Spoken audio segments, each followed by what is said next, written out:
सज्जन सिंह वर्मा जी, जीतू पटवारी जी, आप सबके और हमारे सबके, राजेंद्र सिंह बघेल जी, ये तो आपको कह रहे थे कि टिकट इनको मिलने वाली थी। बात सही है, मैंने इन्हें बुलाया था। मैंने राजेंद्र सिंह बघेल को कहा कि टिकट हम आपको दे रहे हैं। इन्होंने कहा कि मैं चुनाव नहीं लड़ सकता, आप राजवीर को टिकट दे दीजिए। मैंने कहा तब तो राजवीर भी कट जाएगा, आपको ही टिकट मिलेगी।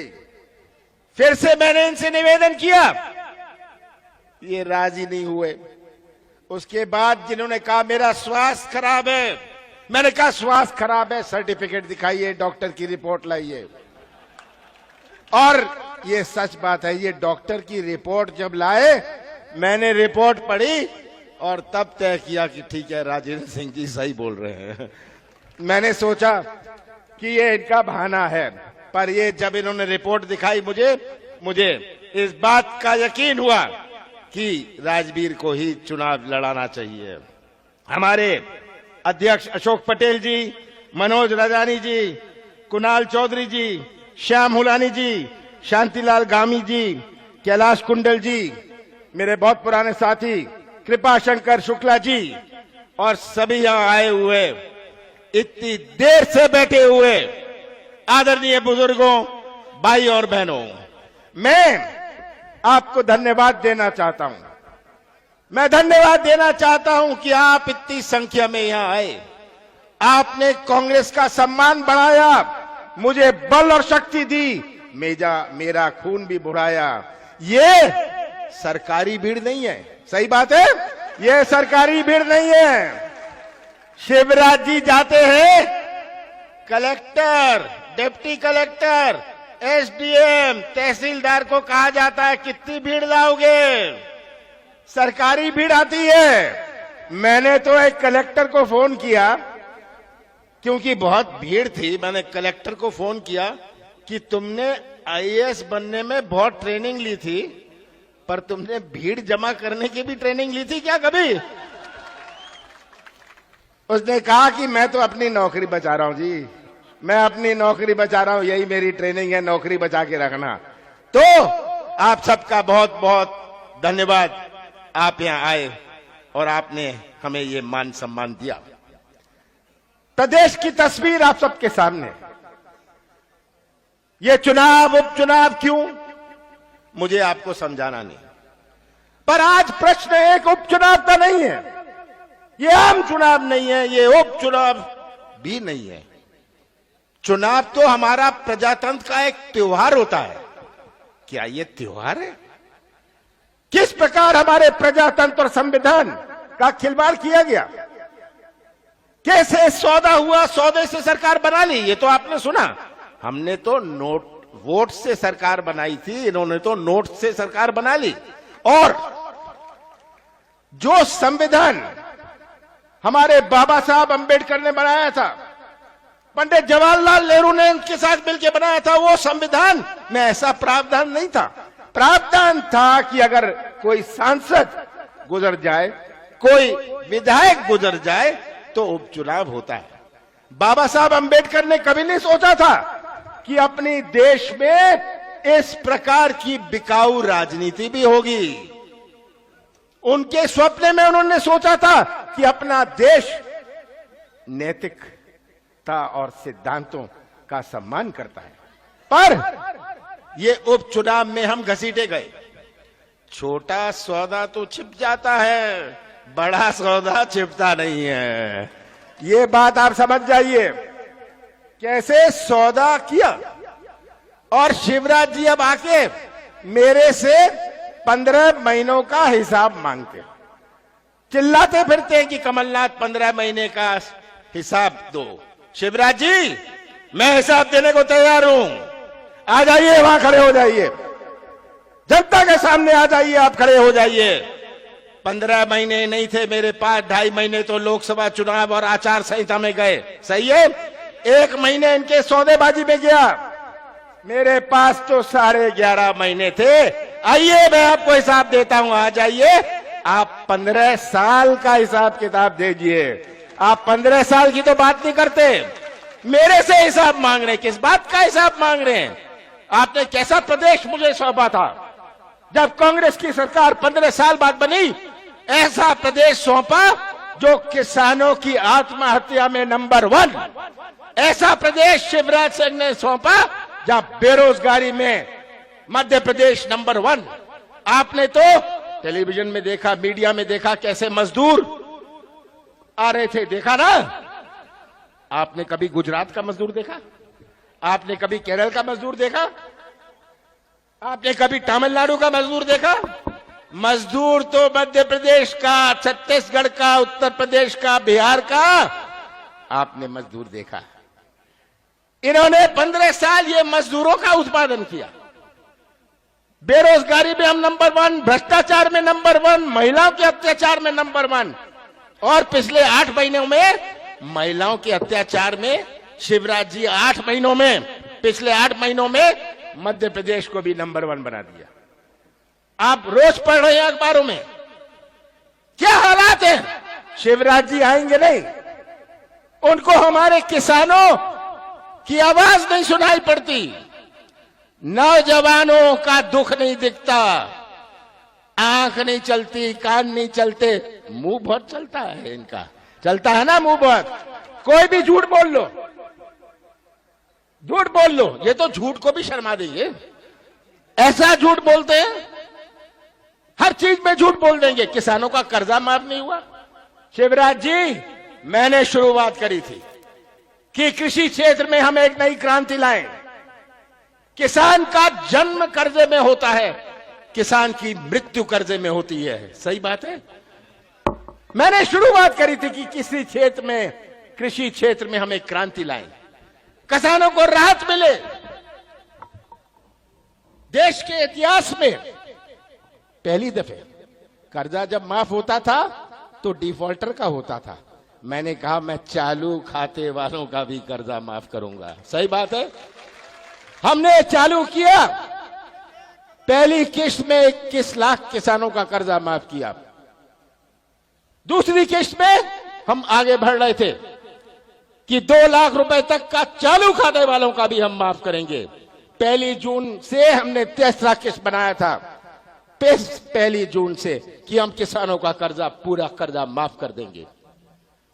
और मैं वचनबद्ध हूं, हमारी सरकार आएगी तो किसानों का कर्जा माफ होगा। हमने तो शुरुआत करी थी, हर किसान का कर्जा 2 लाख रुपए तक हम माफ करेंगे। हमें कृषि क्षेत्र में क्रय शक्ति बढ़ानी है। भाइयों, आपको समझ नहीं आती, हमारे बुजुर्ग भी कभी नहीं समझते कि मध्य प्रदेश की अर्थव्यवस्था आधारित है कृषि क्षेत्र पर। जब किसान के जेब में पैसा होता है, क्रय शक्ति, खरीदने की ताकत होती है, तो गांव में किराने की दुकान चलती है, ये देवास और हटपिपलिया का बाजार चलता है। अगर किसान की जेब खाली हुई, उसके बेटे की अच्छी पढ़ाई नहीं हो पाएगी, वो अच्छा कमीज नहीं पहन पाएगा। तो किसानों की क्रय शक्ति, खरीदने की ताकत कैसे बढ़ाए? इसी से हमारा मध्य प्रदेश मजबूत बनेगा। और हमारा नौजवान, बहुत अंतर है, बहुत अंतर है आज के नौजवानों में। राजेंद्र सिंह जी, आपकी दुनिया कुछ और थी, इन नौजवानों की दुनिया कुछ और है। सही बात है ना? आज के नौजवानों की दुनिया कुछ और है। आज का नौजवान में एक तड़फ है, ये कोई ठेका नहीं चाहता, ये कमीशन नहीं चाहता, ये तो व्यवसाय का मौका चाहता है, अपने हाथों को काम चाहता है। ये हमारे सामने चुनौती है, क्योंकि यही नौजवान हमारे मध्य प्रदेश का निर्माण करेंगे भविष्य में। हम सब ने तो अपना जीवन काट लिया, प्रजातंत्र हमारे साथ थी, संविधान हमारे साथ था, मूल्य हमारे साथ थे, सिद्धांत हमारे साथ थे, पर ये नौजवान जो निर्माण करेंगे भटकता हुआ, ये नौजवानों के भविष्य का क्या होगा? कैसे मध्य प्रदेश का निर्माण होगा? और जितने उद्योग लगते नहीं मध्य प्रदेश में 15 साल में, उससे ज्यादा उद्योग बंद हो जाते हैं। ये कलाकारी, तरह तरह का कार्यक्रम, इन्वेस्टमेंट समिट शिवराज जी करते थे, केवल ये मीडिया की राजनीति, केवल झूठ बोलने का मौका। उनको माइक दे दो, माइक दे दो, मंच पर खड़ा कर लो और उनकी झूठ की कथा शुरू हो जाती है। ये शिवराज सिंह जी और ये भारतीय जनता पार्टी जो कहते थे किसानों का नफा हम दोगुना करेंगे, इसका जवाब नहीं देंगे। जो कहते थे 20 लाख करोड़, याद है जब कोविड हुआ 20 लाख मोदी जी ने करी थी ना। बहुत उस्ताद है, बहुत उस्ताद है ध्यान मोड़ने की राजनीति। पाकिस्तान की बात करने लग जाएंगे, चीन की बात करने लग जाएंगे, राष्ट्रवाद की बात करने लग जाएंगे। कौन से राष्ट्रवाद की बात कर सकते हैं आप? कोई भारतीय जनता पार्टी का नेता है जो स्वतंत्र संग्राम सेनानी हुआ हुआ है? मैं तो पूछना चाहता हूं, नाम बता दीजिए। एक नेता नहीं इनका, एक नाम भारतीय जनता पार्टी नहीं ले सकते जो स्वतंत्र संग्राम सेनानी हुए। और ये राष्ट्रवाद का पाठ कांग्रेस को पढ़ाने आए। ये आज तस्वीर आप सबके सामने है। मैं तो आप सबसे कहता हूं कि ये जो झूठ की राजनीति है, जो कलाकारी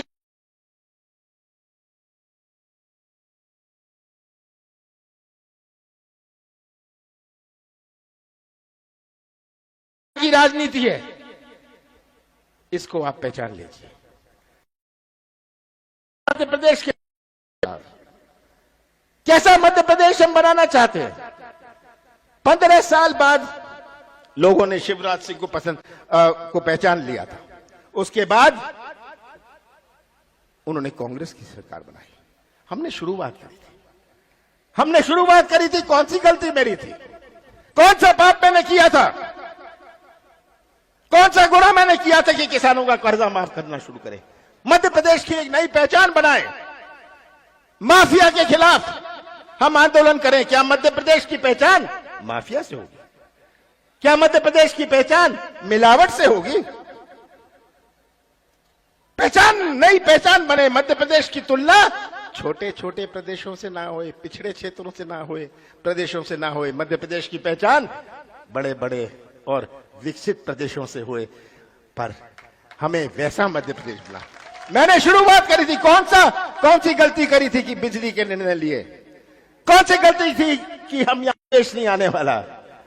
ये तो एक विश्वास जब होता है प्रदेश में तभी निवेश आता है। ये आप जानते हैं, आप भी उसी दुकान में जाते हैं जहां आपका विश्वास होए। कौन सा मैंने गलती करी कि 27% में पिछड़े जाति को आरक्षण दूं? कौन सी गलती मेरी थी कि हमने कहा हम गौशाला बनाएंगे, और गौशाला का ऐसा कार्यक्रम शुरू जो कभी देश में इतिहास में नहीं शुरू हुआ? आप गवाह हैं।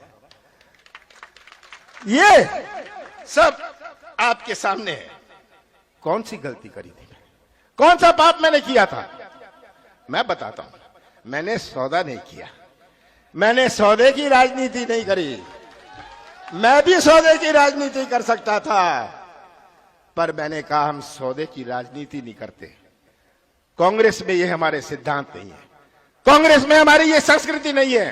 कांग्रेस की संस्कृति तो जोड़ने की संस्कृति है। हम दिल जोड़ते हैं, संबंध जोड़ते हैं, हर समाज को, हर धर्म को जोड़ के रखते हैं। यही कांग्रेस की संस्कृति है। कांग्रेस की संस्कृति सौदे की संस्कृति नहीं है। ये गुनाह मैंने किया। अगर मैंने सौदा कर लिया होता तो आज ये उपचुनाव और ये सब नहीं हुआ होता। तो मैं तो आपसे इतना ही कहूंगा, ये तस्वीर देख लीजिएगा, तस्वीर देख लीजिएगा। जाति छोड़िएगा, धर्म छोड़िएगा, मध्य प्रदेश का भविष्य देख लीजिएगा। ये नक्शा आप सबके सामने है और मुझे पूरा विश्वास है कि ऐसा प्रदेश जो शिवराज सिंह ने बनाया, जहां किसान बिना दान के, नौजवान बिना काम के, जनता पूछती थी कि शिवराज आप किस काम के? ये प्रदेश को हमने बदलना है और मुझे इस बात का पूरा विश्वास है। आज आके आप सबको देखते हुए दूर बैठे होंगे आप, पर प्रदेश का भविष्य आप सबके हाथ में है। और अगर आप सबने अपनी कमर ठान ली तो मध्य प्रदेश की विधानसभा में कांग्रेस का झंडा लहराएगा। आप राजवीर हमारे उम्मीदवार हैं, राजवीर हमारे उम्मीदवार हैं। इनका परिचय मुझे नहीं देना, ये तो आपकी सेवा करेंगे इनके पिताजी ने। राजेंद्र जी ने इतने साल सेवा करी है, राजेंद्र जी ने इतने साल सेवा करी है। मैंने खुद देखा है, जब भी राजेंद्र जी मुझे मिलते थे मैं इनकी हमेशा प्रशंसा करता था, हमेशा प्रशंसा करता था। इस परिवार ने आपकी सेवा करी है, बेटा राजेंद्र सिंह जी से ज्यादा आपकी सेवा करेगा, करोगे? आपकी ज्यादा सेवा करेगा और मैं और राजवीर मिलके आपके जिले का, हटपपलिया का एक नया इतिहास बनाएंगे। आप सबका बहुत बहुत धन्यवाद।